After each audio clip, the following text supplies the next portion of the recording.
The northern Atlantic coast is a remote and barren land, locked in ice for much of the year, and surrounded by bitterly cold seas.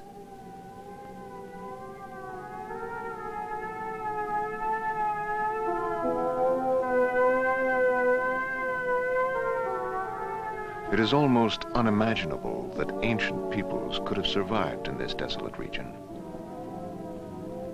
But a series of archaeological discoveries in the United States and Canada has uncovered startling new evidence that a previously unknown culture, more advanced than anyone had believed possible, flourished here near the edge of the Arctic Circle many thousands of years ago. The discovery of this early civilization is changing our vision of ancient North America and challenging long-held assumptions about the development of Native American culture.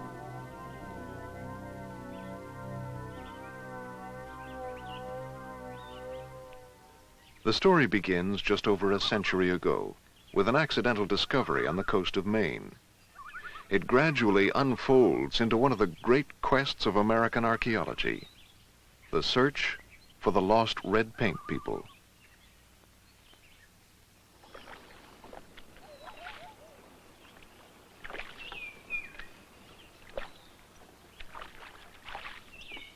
In 1882, Augustus Hamlin, the mayor of Bangor, Maine, was guided to a region near the mouth of the Penobscot River by Foster Soper, a local farmer. Soper had told the mayor about a place where blood-colored pools were rising out of the earth. Hamlin was a doctor and a geologist, but he was also an amateur anthropologist, a so-called antiquarian, who believed in theories about the past that scientists would later consider implausible. This part of the Maine coast had generated legends for hundreds of years. As far back as the 16th century, European explorers had recorded an Indian myth about a fabled place called Norumbega, which they interpreted to be a city overflowing with riches.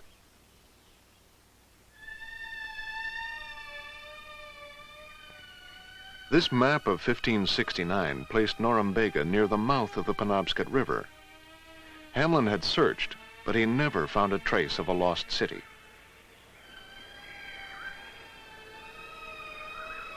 He did find accounts of unexplained stone ruins discovered by the settlers who first cleared the dense forest along the Penobscot River.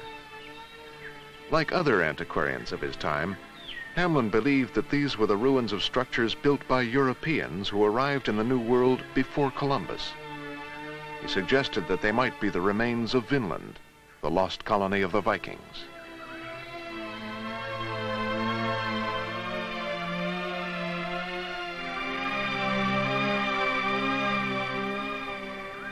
The stone ruins of the Northeast were not the only archaeological mysteries which interested the antiquarians. There were also hundreds of prehistoric mounds and earthworks like these located in the Ohio Valley. As early as the 1700s, amateur scientists had been digging up these mysterious man-made hills and discovering the spectacular remains of an ancient culture. These elaborate burials and artifacts indicated that the mound builders were more advanced than the known Indian tribes of the region. 19th century antiquarians explained this by developing the theory of a lost civilization, which existed in America before the Indian and then mysteriously vanished. The earliest mounds were simple circular forms, but later examples evolved into precise geometric designs built on a vast scale. The geometry and surveying skills needed to construct these ritual landscapes seemed to be unknown among the Native Americans. Because there were ancient mounds throughout Europe, other scholars who did not believe in the theory of lost races suggested that the American mounds were built by colonists from the more highly developed cultures of the Old World. They believed in the theory of diffusion, that early voyagers brought the mound-building tradition across the Atlantic. Eventually, both of these antiquarian theories would be abandoned as the new discipline of scientific archaeology developed. By the mid-20th century, professional anthropologists would firmly deny that ancient people navigated across the ocean, and they would dismiss as well the idea of lost races.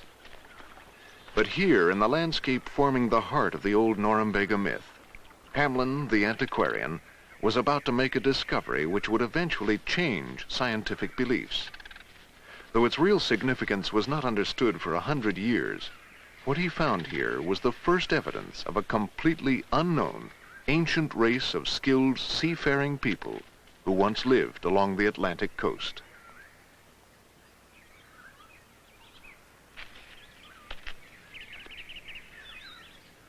As a geologist, Hamlin realized he was looking at a high grade of red ochre, iron oxide. The ochre had been turned up by the plow, and the red pools were formed when it mixed with a night rain. Buried in the ochre, Hamlin found artifacts made of polished stone. He knew that Native American peoples used red ochre for war paint and for their rituals. But what surprised him was the quality and the perfection of the polished artifacts. The stone woodworking tools were honed to a sharpness rivaling a metal blade, and they were far superior to the artifacts found at Indian sites in Maine. Hamlin brought the tools to the Peabody Museum at Harvard, and the search for the mysterious red paint people was taken up by professional archaeologist Charles C. Willoughby. When Willoughby investigated Hamlin's site, he discovered a mound at the water's edge and began a dig that has been called the first scientific excavation in America. Willoughby's careful measurements and drawings revealed that the artifacts had been buried in ritual patterns. He suspected that they were the remains of ancient graves, but he found no skeletons to confirm his theory. He suggested that the graves were so old that the bones had long ago disintegrated in the acidic New England soil. He built this scale model to be displayed at the 1893 World's Columbian Exhibition in Chicago. Along with Willoughby, another archaeologist was presenting his work in the Hall of Anthropology. Warren K. Moorhead became famous when he displayed his discoveries of the Ohio mound builder treasure at the exhibition. He was a self-taught archaeologist whose less than careful excavation methods made him a maverick in the profession's eye. But his uncanny nose for spectacular discoveries made his name a household word. Moorhead was searching for the origins of the mound builders, and he soon became interested in Willoughby's site in Maine. With a team of excavators he called the Force, Moorhead set out on an expedition up the rivers of Maine to investigate Willoughby's claims of boneless cemeteries. These recently discovered hand-tinted glass slides were used to illustrate his popular lectures. When Moorhead got involved in Maine archaeology, he elevated the quest for the red paint people to high adventure.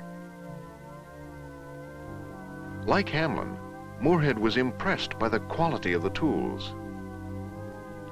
The workmanship of the polished stone led him to believe that the red paint people had a highly evolved culture. He sent examples back to museums in the Midwest to be shown alongside the artifacts of the mound builders. By the turn of the century, he had excavated several mounds and ritual sites, both in the hills and along the coast of Maine. Moorhead wrote that in all his explorations he had never examined sites appearing so old, but like Willoughby, he never found a skeleton or a village. Without this evidence, there was no way to determine who these people were, how they lived, or where they came from. But he did note that some of the tools were made from a type of stone not found anywhere in Maine or New England. Moorhead daringly suggested that its source would someday be located in the far north, and he claimed this was evidence of long-distance trade. His prediction was borne out 80 years later, when archaeologists discovered the source of this unusual stone in Rama Bay, northern Labrador, 1,500 nautical miles from the coast of Maine. The stone is now called Rama Chert. Its beautiful translucence and sugary texture make it highly distinctive. The chert has been found in artifact collections as far south as New Jersey and west along the St. Lawrence River into Vermont. The Rama Bay Quarry was the only place in the world where this type of chert could be found, confirming Moorhead's idea of a link between the red paints and the far north. At the time, Moorhead's academic colleagues considered his claims to be too sensational. Some simply dismissed the idea of an advanced prehistoric culture, and others thought that the red paints actually might have been a group of marauding Eskimo from the north. Eventually, Moorhead's career was destroyed.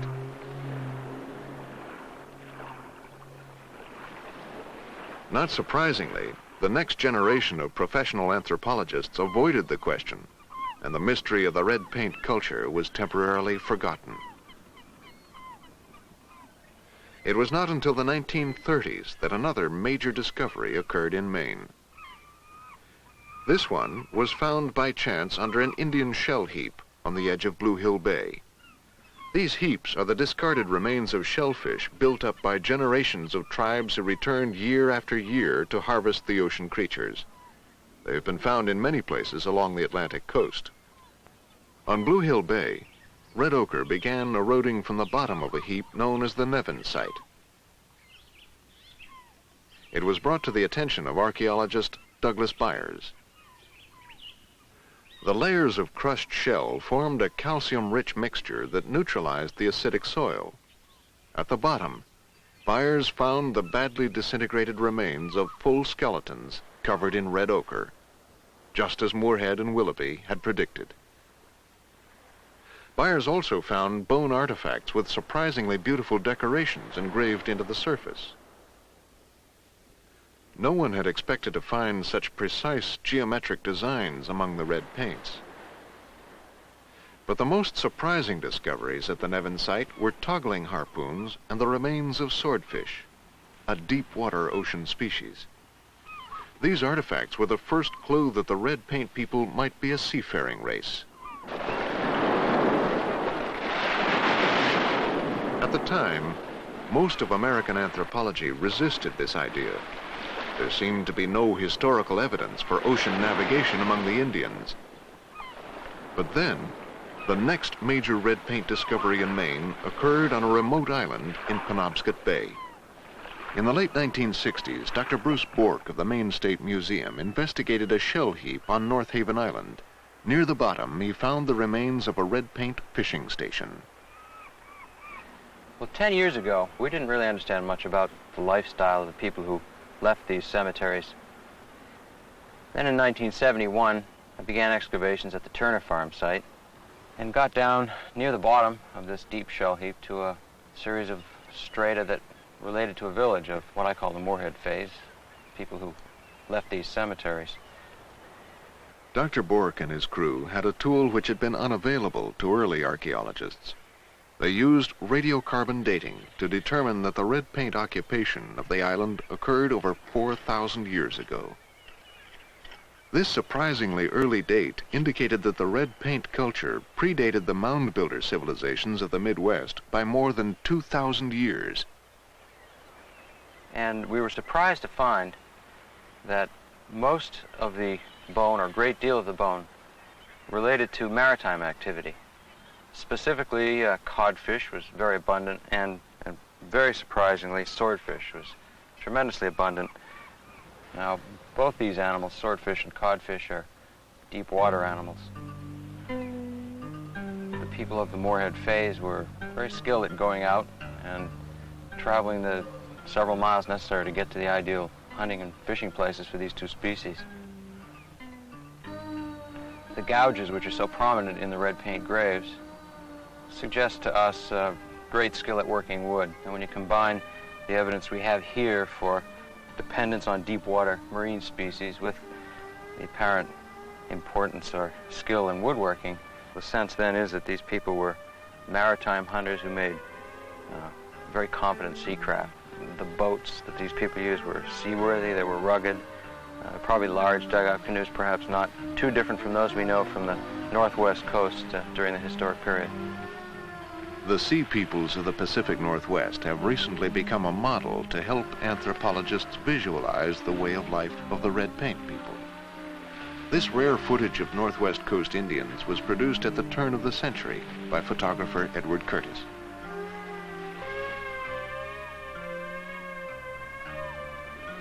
Curtis worked with the Quagule people and the famous Indian ethnographer George Hunt to build and photograph examples of their traditional boats and houses.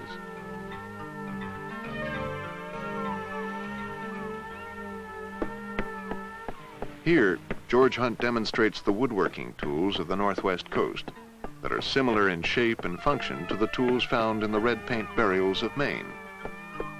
Although the red paints predated these Northwest Coast people by thousands of years, the similarity of their tools suggests how advanced the red paint culture must have been. This island village, located 200 miles off the coast of British Columbia, was abandoned a century ago and has already begun to disintegrate. If these wooden structures had been built 4,000 years ago, by now they would have disappeared without a trace. Like the sea peoples of the Pacific Northwest, the red paint people of the Northeast built their villages at the water's edge. Unfortunately for archaeologists, the edge of the ocean is one of the most abrasive environments known, and there is very little left of the red paint way of life.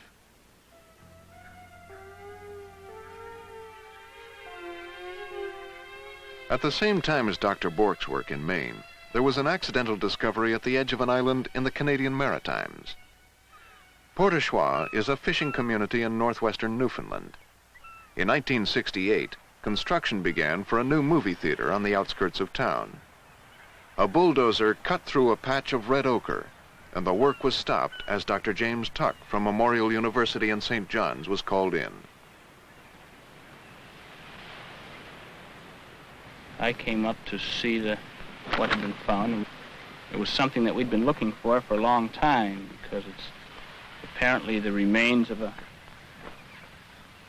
burial cult that we're interested in. Finally, archaeologists had found skeletons which were preserved well enough to identify, enabling Dr. Tuck to give the red paint people a new scientific name, the Maritime Archaic. Eventually, it turned out to be a site that I guess people had been looking for 100 years. There were red paint cemeteries in Maine, but almost never had there been any bone preserved. When we first found the human bones, we asked ourselves questions like, are these people Eskimos or were they Indians? It sounds almost silly now, 15 years later, but those were questions that were very real and important then. Jim Anderson, the physical anthropologist who studied the bones immediately after they'd come from the field, was able to distinguish that these people were in fact racially American Indians, North American Indians, rather than Europeans or Eskimos. I think the European question is hardly important at all and doesn't bear discussing, but there are biological traits in the skulls and infracranial skeletons of these people that allow physical anthropologists to distinguish between people we'd recognize as Eskimos and those we'd recognize as Indians. The site proved to be over 4,000 years old, about the same age as the sites in Maine. When I first saw them, I couldn't believe they were as old as they were. The preservation was almost beyond belief. They looked fresh and new and covered with red ochre. When we completed our analysis of the Port au Choix material, we had for the first time a real good look at the sophisticated sea mammal hunting technology or sea hunting technology that these people had.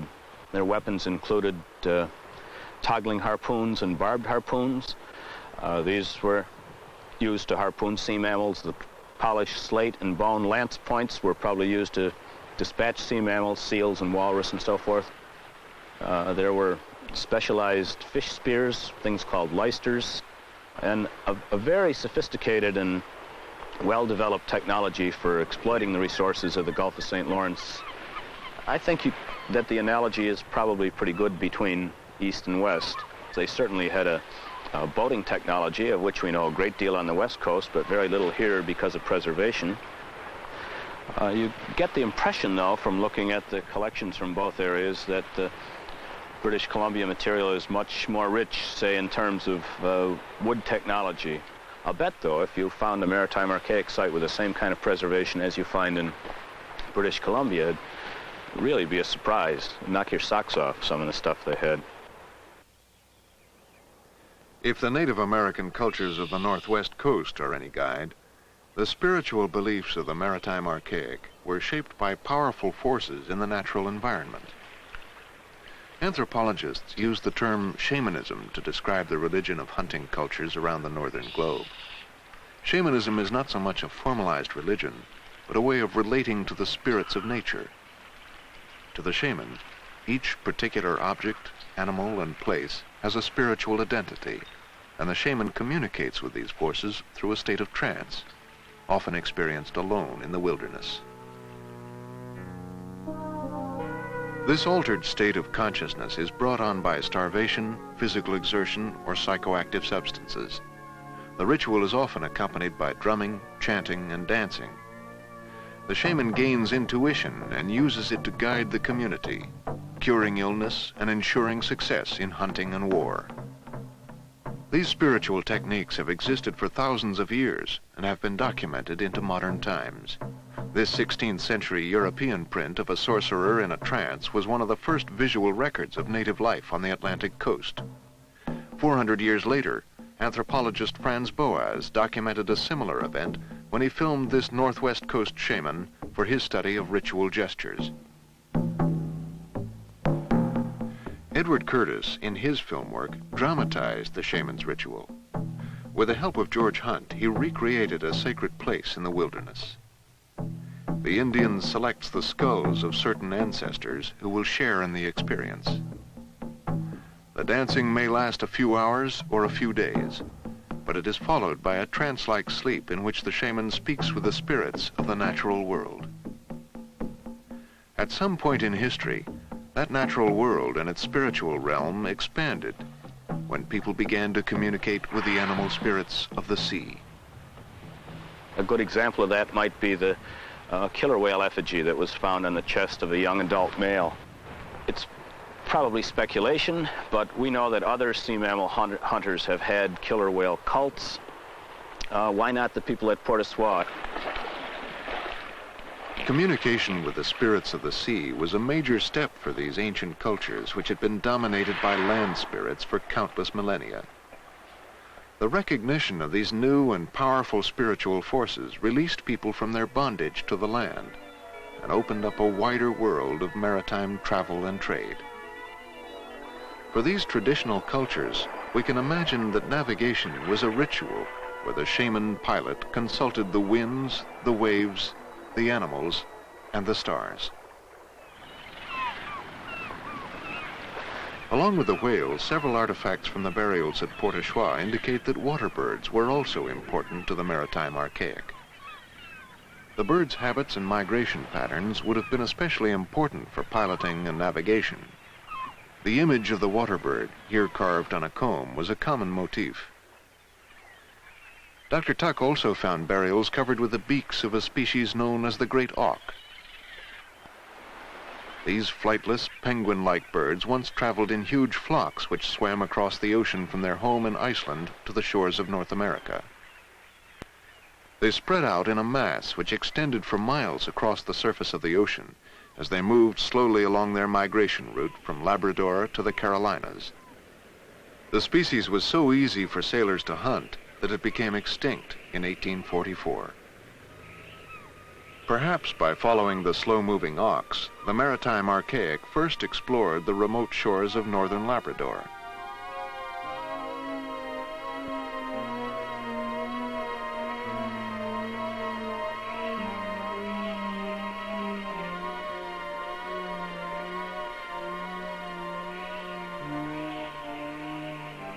Dr. William Fitzhugh of the Smithsonian Institution has himself been exploring the coast of Labrador, searching for the northern limits of the maritime archaic. If remains of the red paint people could be found here, it would confirm that the maritime archaic were skilled long-distance navigators. In 1980, on the desolate beaches of Nuliak Cove, Dr. Fitzhugh found what had eluded every other researcher for 100 years, the remains of red paint house foundations. Nuliak is the largest settlement location that we have found, and I expect it It's very near the northern limit of this culture. The reason that they were able to live so far north in an area that's pretty harsh with very rigorous winters and ice cover on the sea for 8 months of the year at least is because of a very intensive maritime adaptation. It's a type of adaptation which probably extended with variations into New England, but yet there was a homogeneity to the style of life, a kind of a similarity certainly in the ceremonial cultures, to some extent in artifact forms, which bound this entire area of the Northeast, all the way from north of the forest fringe down into the temperate zones. And it's been a puzzle for archaeologists because they could not understand the complexity, the burial ceremonialism, the rather elaborate artifact types in terms of a typical northern Indian way of life, something characterized by Algonquin culture, by Montagnais, Naskapi Indians, and the Indians we know ethnographically from this area, who traveled in small bands, who hunted caribou, but never got into this intense kind of life which we see indicated by the maritime archaic.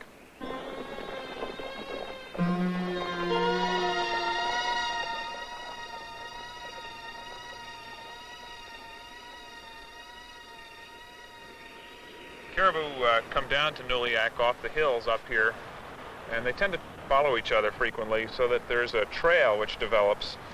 You can see beaten into the ground here, and these things will last for a long, long time. You'll get projectile points primarily and broken frequently. In this case here, we've found one that's right in the Caribou Trail just as it's dropped. For 4,000 years it's been right there. And I don't know how many caribou have ever stepped on that, but certainly more than one. The Smithsonian crew began by excavating a small stone mound, which was the first clue that the red paint people had occupied the site. The whole floor is just covered in red ochre. Generally it's found right in the bottom of the deposit, but probably extends up out of the pit over here a ways. The archaeological team set up their camp below the beach terrace where the maritime archaic had once lived. The ancient settlement was preserved because geological forces raised the beach away from the ocean's erosive edge thousands of years ago. When the melting glacier receded from the ocean at the end of the last ice age, perhaps 10,000 years ago, a river channel was formed. Relieved from the great weight of the ice, the landmass rose out of the sea and a beach developed at the mouth of the channel. At some point after the maritime archaic first settled on the beach, continued geological uplift raised the terrace above sea level, and the channel was blocked, forming a pond. Scientists now had their first chance to see how the maritime archaic lived. Before the discovery at Nuliak, practically everything known about the red paint culture had been learned from their burials of the dead. The first place where people could live was up on this side of the pond where the raised beaches come down from the hillside to the level of the pond. When we first visited the site, I was attracted by a number of boulder lines, features in the earth, which can be seen here. There are roughly 2 parallel raised ridges of beach stones, about 2 meters apart, stretching away from us. And they seem to be unnatural, not the normal kind of geological features which would form as a beach ridge.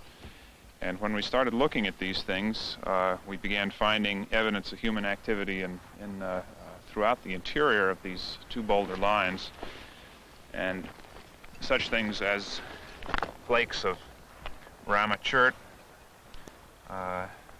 pieces of slate with a bulb of percussion where they've been snapped off the original block, fragments of artifacts like the stem from a maritime archaic stem point. And one of the problems we have is the shape and size of this particular feature. Now, the probability is that these raised ridges isolate living areas within this house. We can see as we come down the inside of the structure, ridges here, here, and 2 more till we get to the end. The Smithsonian crew found the remains of 26 multi-roomed structures. some measuring 90 meters in length. The radiocarbon dates indicate that over 4,000 years ago, large groups of people were living in well-organized communities here at the edge of the Arctic. Along the front of the ancient beach terrace, the Smithsonian crew also began to excavate a foundation that was near a mysterious upright stone.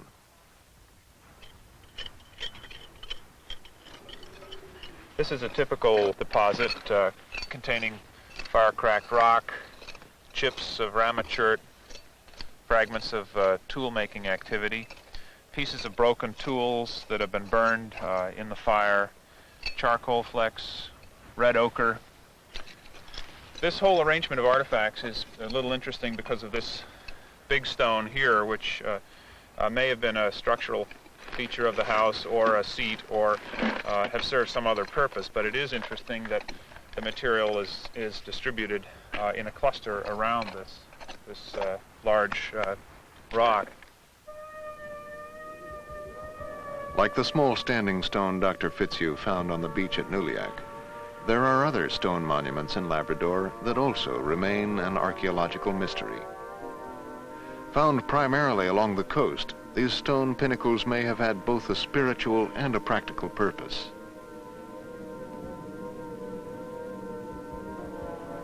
Some are single slabs propped into vertical position, and others are cairns built up with smaller boulders. The Eskimo refer to these monuments as inukshuks.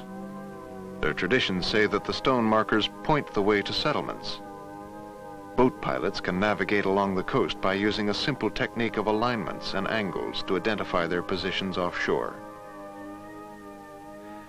These basic principles of geometry may have been developed thousands of years ago by the first cultures adapting to the sea. The technique is still useful today, especially in the far north, where modern navigational instruments are not always trustworthy.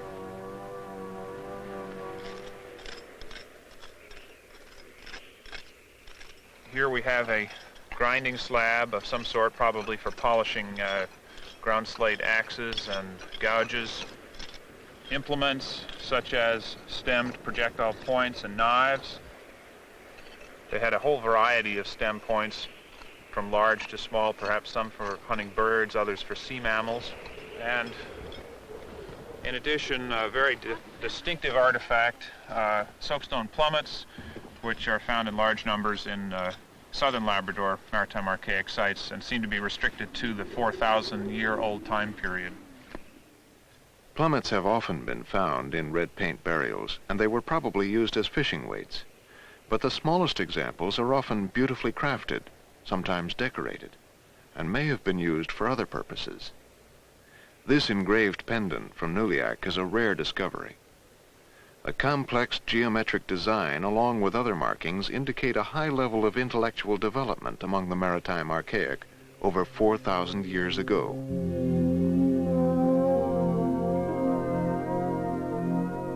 The surprising discovery of this advanced sea culture living in North America has encouraged fresh comparisons with the ancient sea peoples of Northern Europe. The shores of Scandinavia have supported maritime cultures for thousands of years. This fact has been recognized by European archaeologists for decades.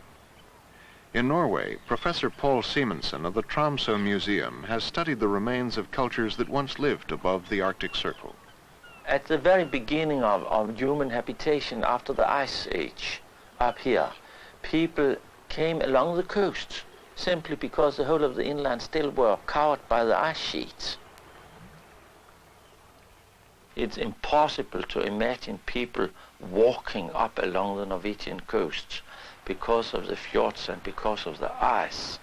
So it's absolutely necessary that they had a boat and were in some way adapted to the sea. Like the house foundations at Nuliak, the remains of these Stone Age dwellings at Varanger Fjord were also raised above the present shoreline by geological forces.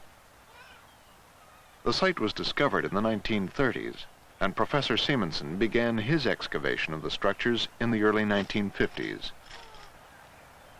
on some dwelling places you have fish bones of deep sea fishes, and on the same places you have very large and heavy sinking stones, meaning that they could fish up to perhaps 100-120 meters deep. In North America, use of the plummet vanished with the mound builders, but in Europe it evolved as a mariner's tool. This 16th century print shows how the weight attached to a line was used to determine the water's depth. Eventually, the plummet became a basic element of navigational and astronomical instruments. Along with the sea hunting equipment, Professor Simonson's crew also recovered beautiful tools made out of polished slate. During the excavations of the 30s, Norwegian anthropologist Guttorm Jessing was the first to recognize that the tools were very similar to examples from North America. He wrote, "Nowhere on the globe are there to be found remains as closely related as those of Norway and the coast of Maine." During World War II, Jessing retreated to his office to work on a theory suggesting that these cultural developments spread in the far north by diffusion. The similar tools led Jessing to believe that there had once been a single circumpolar culture that originated in central Russia and diffused across the land masses to the coasts of Europe and the eastern shores of North America. Because you must remember that he was a devoted diffusionist, a man who thought that one thing can only be invented one time and from this place spread out over.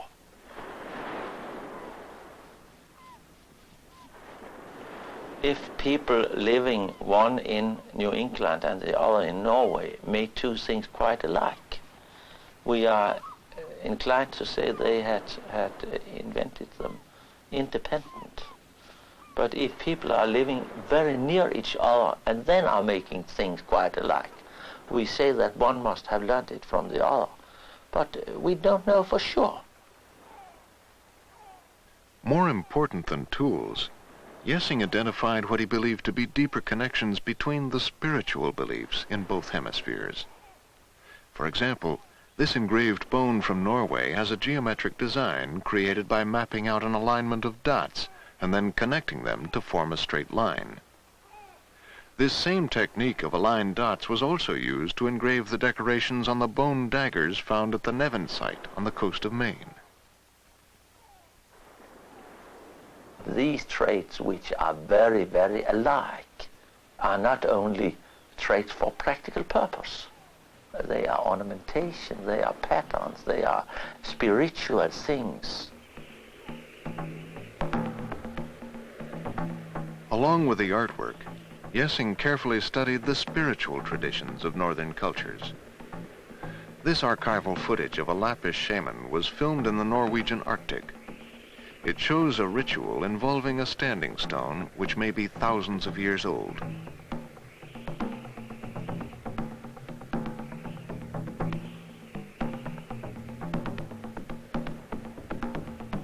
Jessing understood that similar tool shapes might be coincidence, but he believed the deep-rooted shamanistic traditions, so similar around the globe, could only have been the result of diffusion.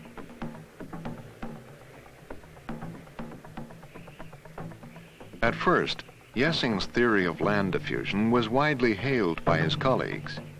It seemed to finally explain the extraordinary similarities which existed among the circumpolar cultures.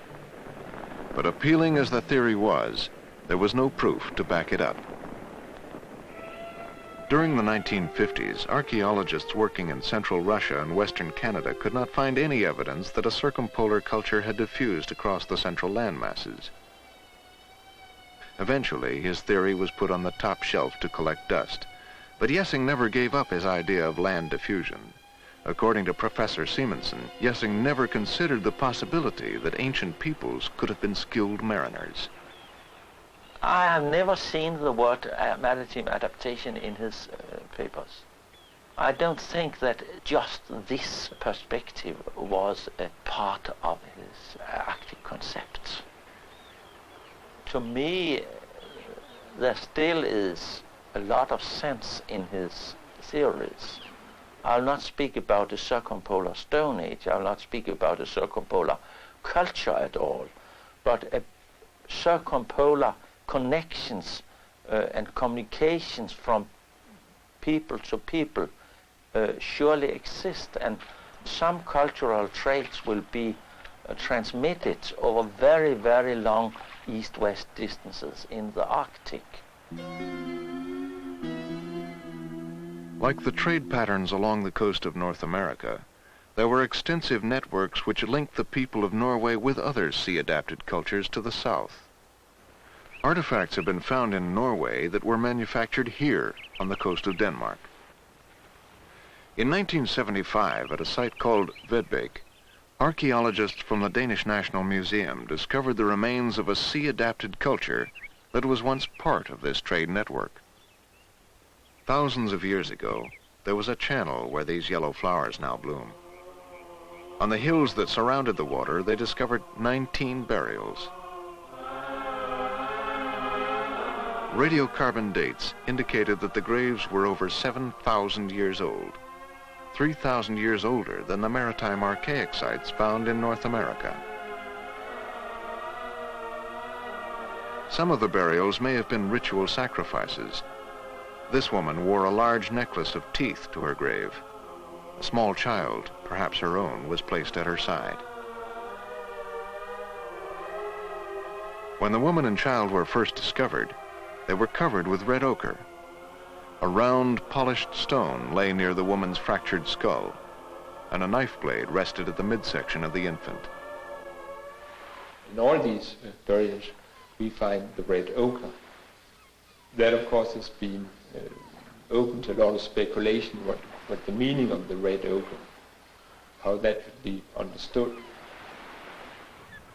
The use of red ochre goes back at least 75,000 years into early Neanderthal times, but the existence of red ochre cemeteries is especially prominent among seagoing peoples.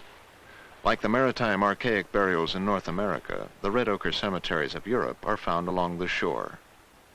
In 1927, here on the island of Tevyak, just off the coast of Brittany, French archaeologists Martin and Saint-Just-Péquart discovered red paint burials near the bottom of a shell heap. Like Vedbæk, the Tevyak cemetery proved to be over 7,000 years old, and the burial rituals were similar. But what was unusual about Tevyak was that several of the burials had been placed in small stone structures beneath the shell mounds. The Péquarts believed that these might have been early examples of the mysterious stone megaliths left throughout northern Europe and the British Isles by an unknown ancient people. The megalith builders of Europe, like the mound builders of America, were often considered a lost race by 19th century antiquarians. The Péquarts suggested that the red paint people of Tevyak were the ancestors of the megalith builders. At the time, their idea was considered too radical.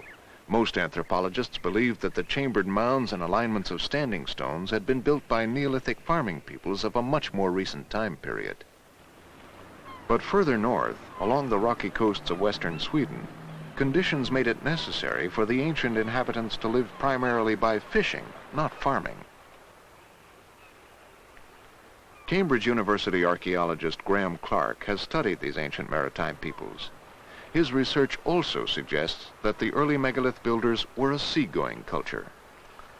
And it's interesting that among quite a number of maritime sedentary dwellers, we find the appearance of quite elaborate tombs, something which until recently we'd always thought of as being a special feature of Neolithic man, Neolithic and later societies. For example, we have stone cairns in the maritime archaic context of Labrador, dating from several thousand years before Christ. One of the first things that attracted me to this site was the boulder constructions in a roughly circular arrangement. This was suspected as a burial, and we've now opened up the center of the burial feature, revealing a pit about 2 meters in diameter, filled with dark humus-stained earth, flakes of ramachurt, bits of mica and other signs of cultural activity. This ochre stain, a little bit of ochre stain down here. You can beginning to get down onto the bottom. So I suspect maybe when we get down below this layer of slabs, we might come down on top of the feature. Have there been any flakes or charcoal flakes or anything like that? There's flakes mixed in the burial fill, but no charcoal yet. So how much deeper? Good luck, boy. I don't know. And over here, on the east side of the mound, there is a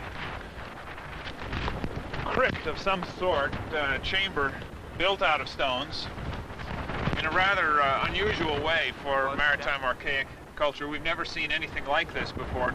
It is very unusual in this lintel stone on top of these carefully chosen flat rocks. And of course it's an interesting fact that if you plot the distribution of megalithic tombs on a map, you will find a large proportion of them on or very close to the coast.